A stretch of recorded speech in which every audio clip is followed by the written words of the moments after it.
Free Speech Fridays, where we get two New Zealanders, hopefully two. Peter Williams, answer your phone. We get two New Zealanders who are going to talk and discuss the issues of the day. You did get hold of Peter, didn't you? Yeah, okay.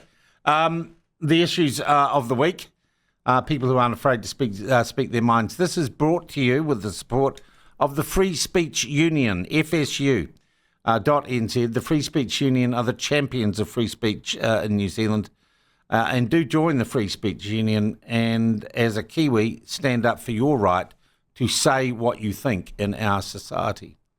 All right, look, we're still trying to get Peter Williams. We're very much a South Island flavour tonight. We got Chris today. We got Chris Lynch out of Christchurch from Chris Lynch Media, and Peter Williams, my old colleague, way back from the days of. Oh, and Peter's with us now. Put them both to air. Way back from the days of, was it Magic Talk or Radio Live, Peter? I don't remember. Which one did we work on together? It was Magic Talk. Magic Talk. Now, those Sean, were the Magic Talk, yes. I did 9 to 12, you did the afternoon. Those, that's right. You told me that we were quite good. Yeah. The salad days, weren't they? Peter, it was lovely to see you down at Garrick Tremaine's book launch in Arrowtown the other night. You had a lime and soda, I had a beer. It was a nice event, wasn't it? It was, and gosh, that Garrick Tremaine has not lost any of his spirit or his zest for life, despite the fact that sadly he might not have too much life left. He's he's not fatalistic, but he's very realistic about his prospects, isn't he? But he's still in great spirits, and he's fantastic company. Now, I know you've done an interview with him as well. We're playing the second part of my interview, 9:30 this morning, and I look forward to seeing yours as well, mate. And thank you for coming on. I think, is this your first shot on Free Speech Fridays? First time you've invited me, Sean. And Chris, how are you, buddy? How's Christchurch this week? Christchurch is beautiful. I can't complain, Sean. And hello, Peter. It's nice to speak with you. Hey, You too, Chris. Hey, guys, I wanted to start with something that wasn't on the agenda, but I find it a fascinating story. Andrew Bailey now says he was kind of spooked into resigning, and there was never any complaint against him for anything, but people were running around from the Prime Minister's office and the Department of Internal Affairs saying, "Oh, you're in trouble," and he jumped before he was even pushed, Peter. It's kind of weird, isn't it? I see that Luxon this morning says I would have sacked him anyway. Why, Mr. Luxon? Yeah. Did you hear something second-hand? The other intriguing aspect of all this, of course, is that didn't we see Raweri Waititi manhandle his Māori Party co-leader, Debbie Rawapaka, at a press conference on the tiles of Parliament, and not one comment made by mainstream media about that sort of the rules altercation. Look, you might Peter, call have it. you not figured out? They? The rules are different for Māori Party MPs. Of course they are. Of course they are. Chris, do you think Andrew Bailey was kind of conned or spooked into jumping ship? Of course he was. Yeah, I heard his interview yesterday, and I actually thought, good on him. I thought it was brilliant. And it just goes to show the bureaucratic bungle that is, different government departments when they get just a little bit too much power, and that's what appears to have happened here. So, look, will he get his positions back? No. But I say absolutely good on him for giving it a go at least, and it does make Christopher Luxon's office look foolish and weak, because they probably thought after the shut-up so-called scandal, this was the way to get rid of him finally and make it easier, but they didn't do their homework. It looks incompetent.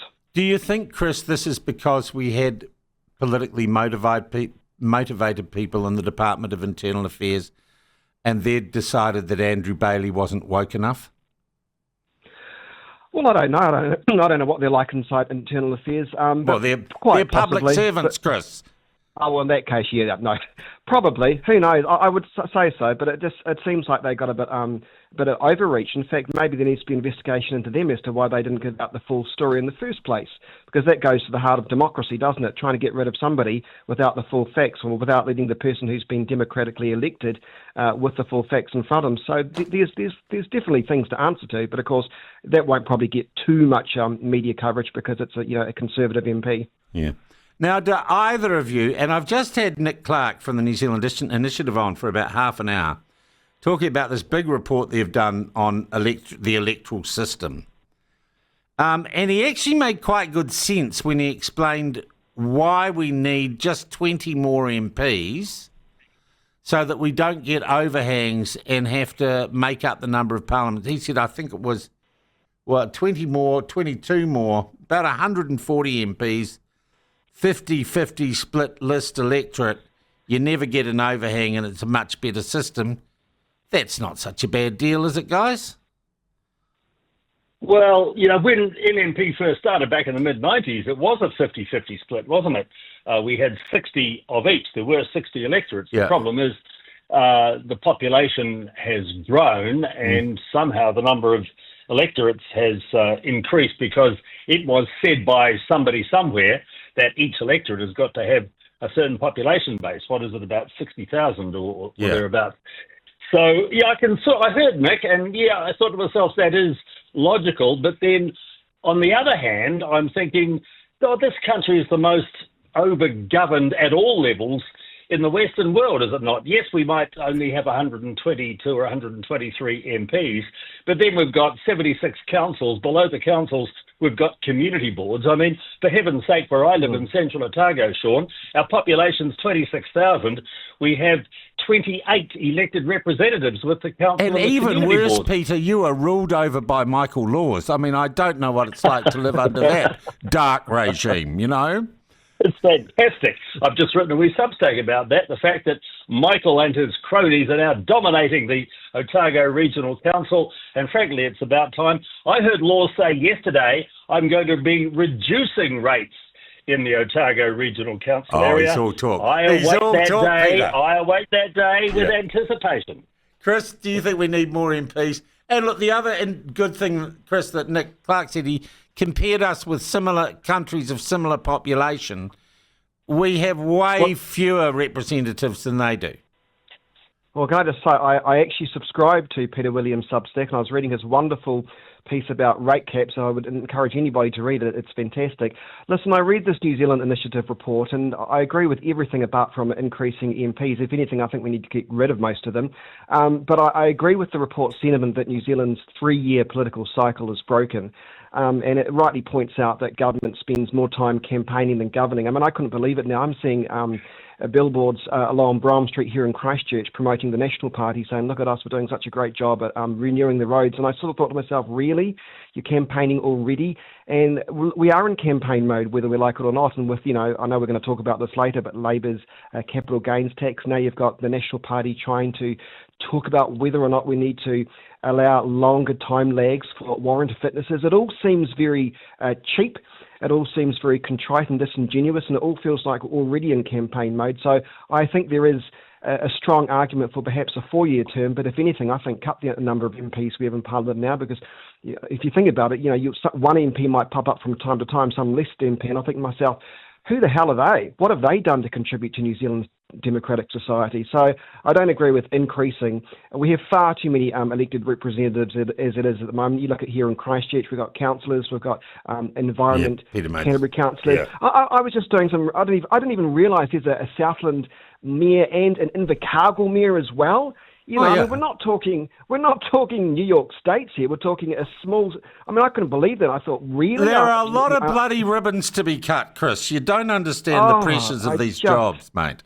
Get cut half of them, and New Zealand will be better off without most of them, frankly. Hey, let's as you mentioned it, let's segue into the capital gains tax. Oh, Peter, I thought Labor complained a little to me. Oh, it's been leaked. Okay, let's talk about our new policy. I don't think it was leaked at all. I think that was a complete construct. And you look at the people who it supposedly got leaked to, who all managed to get it as their lead story on a morning. Otherwise, no one would have bothered, Peter. Yes, well, it was a pretty boring policy, and to call it a capital gains tax is, I think, stretching the bounds of incredulity just a little too much. It's not a capital gains tax; it's a tax on property inflation. And frankly, it seems to me it's one that can be got around pretty early. A lot of complaining about people who bought their holiday home back in the 1960s or 70s and how it would have increased tenfold in the last 50 years. Those sorts of properties are not being impacted at all because, remember, we've got this thing called Valuation Day, which is the 1st of July 2027. And the only increases that will be taxed will be those ones from that date. But don't worry about what's happened in the past. It's not being grandfathered backwards. It only starts in 2027. Property inflation at the moment is pretty slow. Sure, in the future it might increase and the pace might be upped. But I'm not thinking it's a big deal. I don't think it's going to lead to the truth is, Peter, mass sale of property before 27. It's just a policy of an opposition party that doesn't look likely to get back in next time. So why do we spend so much time picking it to bits? Because it's a Labour Party policy and because it's a capital gains tax. And it's something that the left-leaning mainstream media has been very enthusiastic about for years and years and years. People say just because we have capital gains taxes in virtually every other country in the world, New Zealand is an outlier. No, we're not. Maybe we're just forward-thinking. We have a simple tax system in this country. Let's keep it that way. Chris, I want to bring you in here because you, with Chris Lynch Media, and you're bloody good at it, you are writing stories about what is happening on a day in your community. It's really a great source for people in Christchurch of what's going on. But I look at our national media, and it's all, Labour announces capital gains tax. And the narrative that they are talking, I just think is completely irrelevant to a lot of people's lives. It's all inside the Beltway bullshit, really.